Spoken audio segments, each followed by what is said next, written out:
Hey there, Squirrel Me. How's it going for today? We are doing an Inga and Esika deck tech. You can join the Squirrel Army by subscribing. Alright, so we're doing an EDH deck tech on Inga and Esika. The main reason being that I'm doing this is because I actually built this deck for myself, which came from a deck building league that my LGS was having, and I just happened to open this and start playing it in the league, and it was pretty darn decent, and I thought, you know what? Actually, this is a pretty cool commander.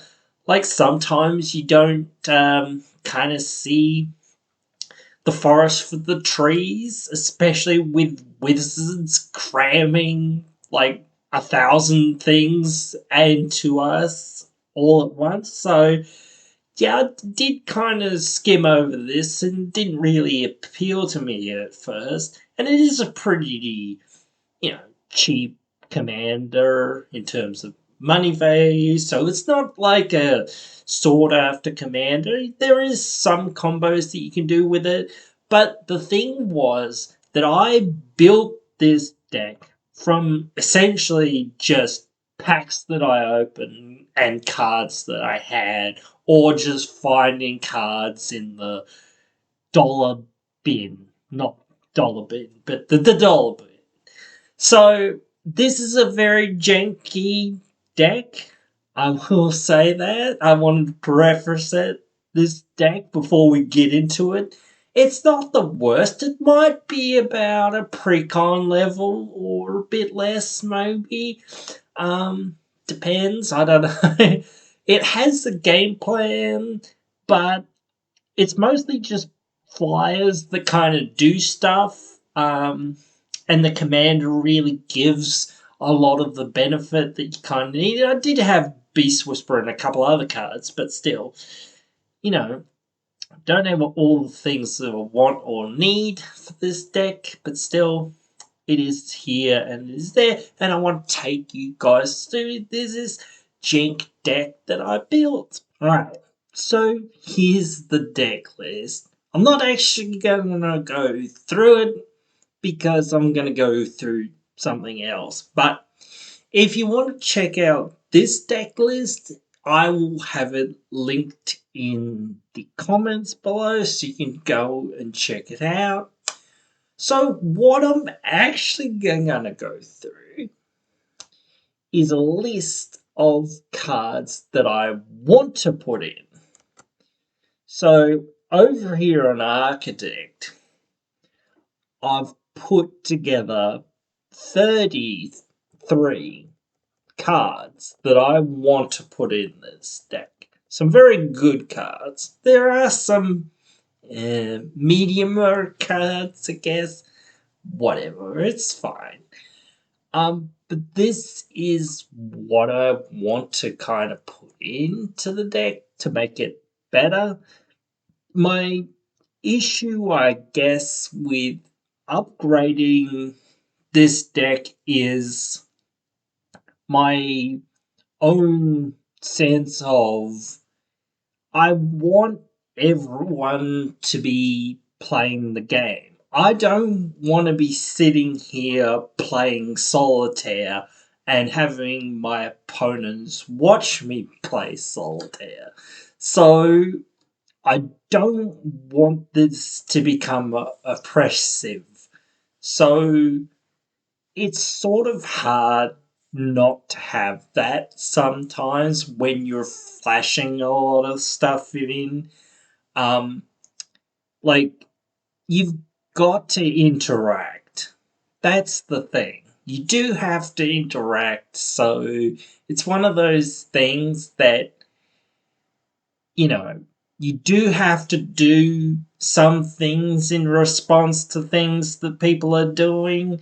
And if you have a lot of triggers, it can be like a lot to try to resolve it all, or whatever, and that sort of stuff. So that's what I think I'll try to do. I'll only do things if I 1000% need to. Otherwise, I don't care because I'll just do it at your end step or whatever, and I'll try to say, okay, I want to cast 5 creatures or whatever it is at your end step. I'm casting these 5 creatures. From those 5 creatures, I'm going to get 5 triggers off my commander, 5 triggers off this, blah, blah, blah, blah, blah. Instead of trying to be like, I cast this, trigger, trigger, trigger. Cast this, trigger, trigger, trigger.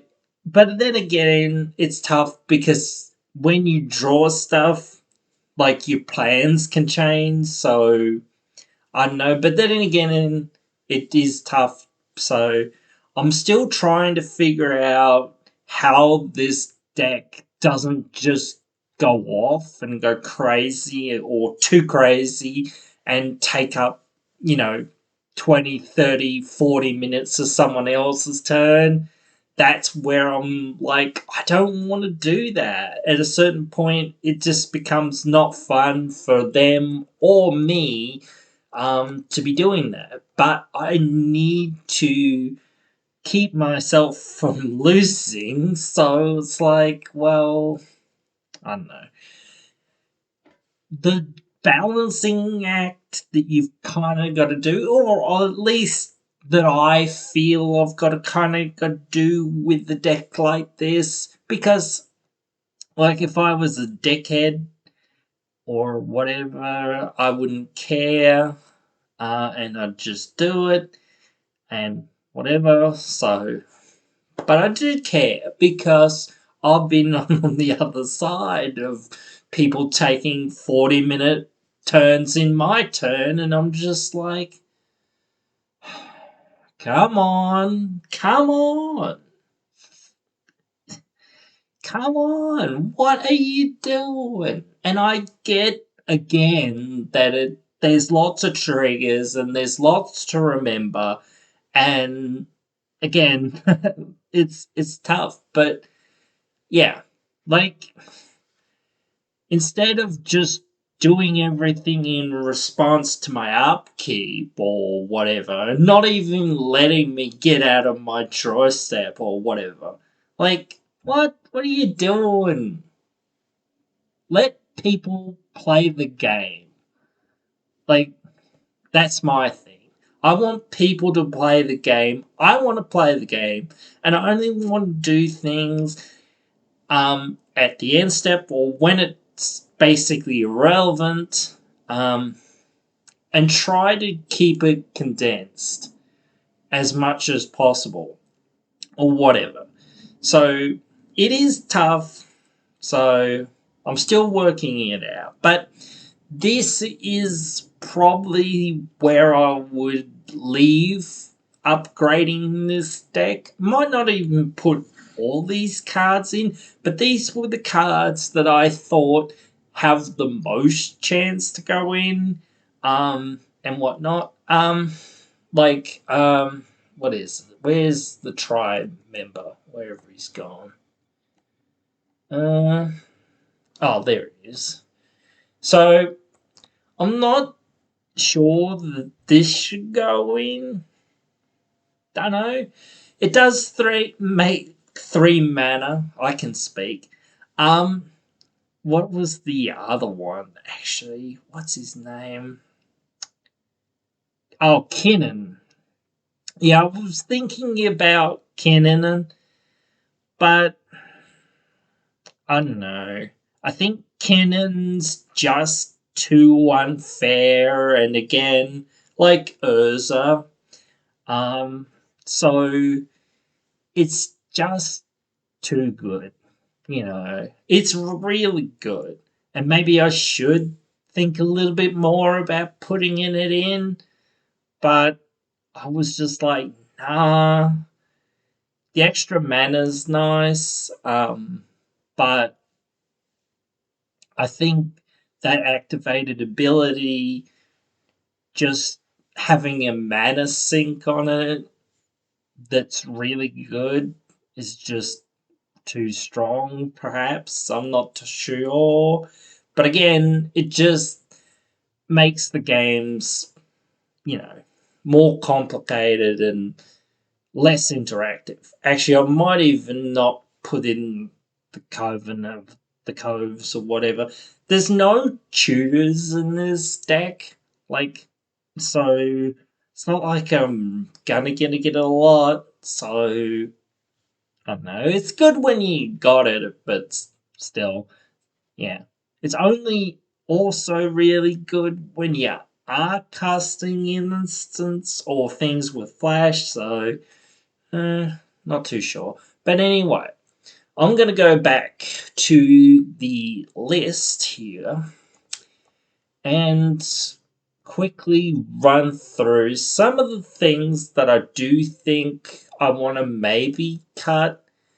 I want to cut Kindred Discovery because I don't know what our one type is, like, that's most dominant.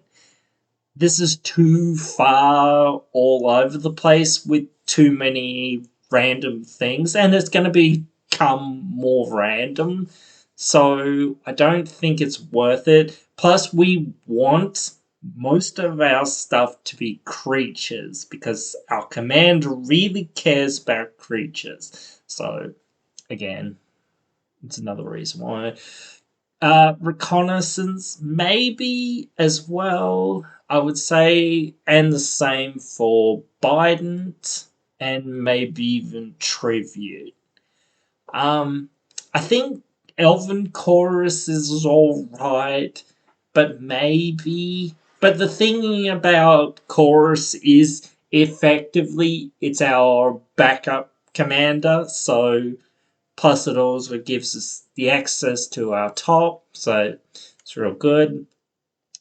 The bestiary, I could also see cutting this, because it's just, again, not a creature, and we want things to be on creatures, so it's not the worst again, but it's just we're trying to focus what we're doing and stuff. So yeah, Fade. I don't think we want it, and if we want something like this, we want it on a creature. Broken Wings isn't really that amazing, so we could cut it. Um, I thought there was another destroy artifact or enchantment spell here somewhere, but I think it might have been Broken Wings that I was thinking about. I like the invasion actually. Ren, I think the alt is literally the only good thing about this card, so yeah, I don't think it's worth our time. Jin is pretty good, but again, it actually has flash, so forgot about that. But it's a lot of mana, so I don't see us really being able to drop it. And even if we do, it doesn't really win us the game. It kind of does, but yeah, at this level of mana, you want something to effectively win you the game, so I don't know. Sphinx is pretty good. I think we might cut some of these things like the Djinns because we're cutting a lot of instant sorceries. Oh, well, not a lot, but we still don't have a lot of instant sorceries. So I would say they could be cut. Yadara, I don't think it's that amazing. Yes, it can help us, but I don't think it's actually that amazing. Um, I think some of the mana dorks aren't too good actually either. Um, some of these aren't like a 10, so I did find that this was actually more useful than what I thought it would be. But yeah.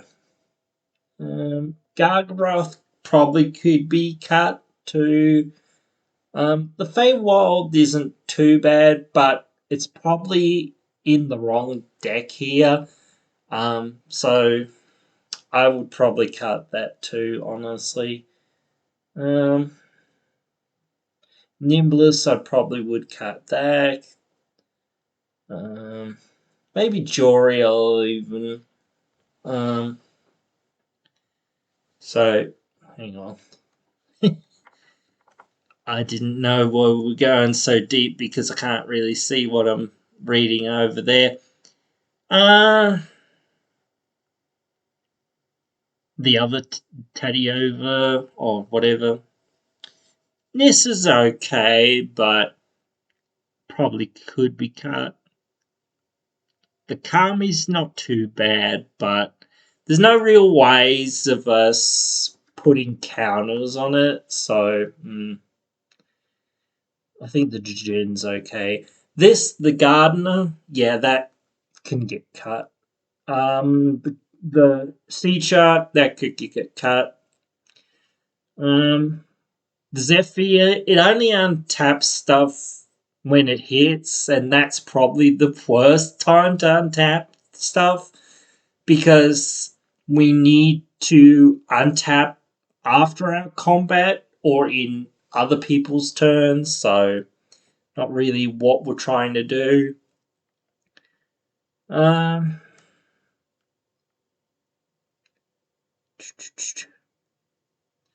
I mean, we could cut the Loam Speaker too, I would say. I don't love the Mastermind, though it does draw us a card here and there, but still, I'm not a huge fan. Baral, I think he could get cut, honestly. We don't have that many counter spells, so we could put more in, but there's not a game plan, so and that's about it, honestly.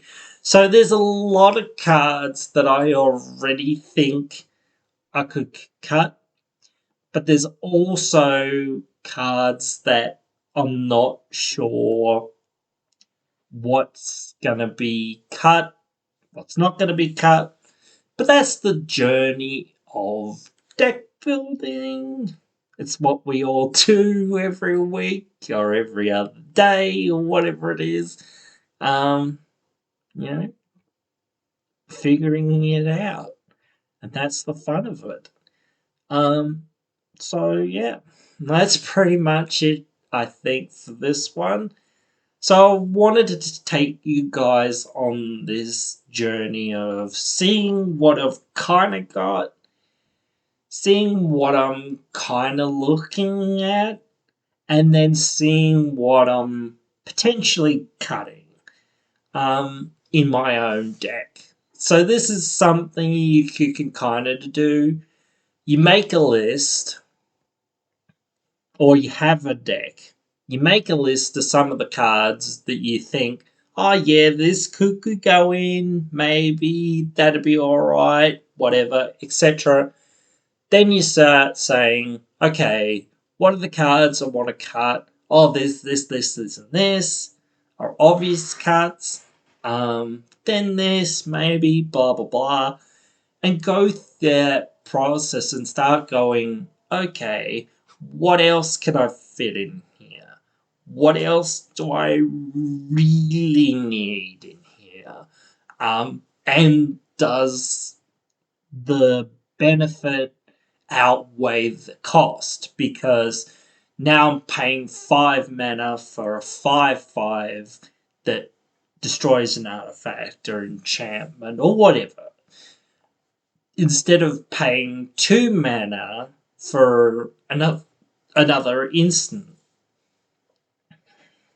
Tough to say, but the synergy of the deck is here for it to do things like that. So, again, you could almost have both, but again, it's tough to fit everything in.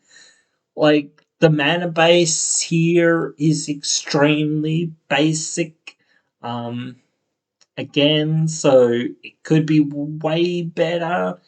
I'm not really going to put too much money in this deck, but eventually, I mean, it's still, I don't know, what, $200? Jeez, I didn't realize that, but whatever.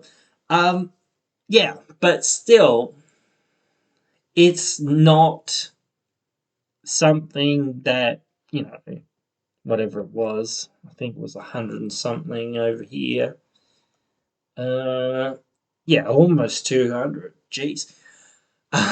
But still, it's not something another $200 just solves. You've got to sit through everything and work it out and go, now, where's this gonna fit? And I said one card over somehow, so I've even got to cut one card just to make 100. I don't know. So that's the fun of me and my deck building processes currently. So yeah, hope you've enjoyed this one and hope you'll join me again in the next one.